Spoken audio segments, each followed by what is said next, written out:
All right, y'all. So this week we are going to talk super quick about the compensation on the buyer agency agreement.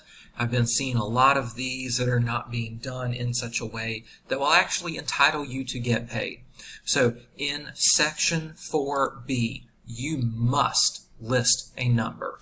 I always tell agents the safest bet is you can just enter 3%. It is totally fine if you want to enter a range, 2.4 to 3%.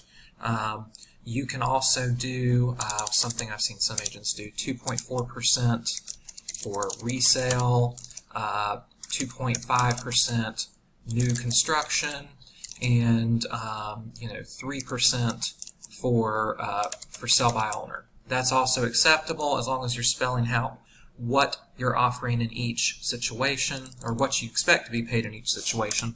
What you cannot do is leave it blank. You cannot put per MLS. You cannot put per listing agreement, because these are things that the buyer will not see.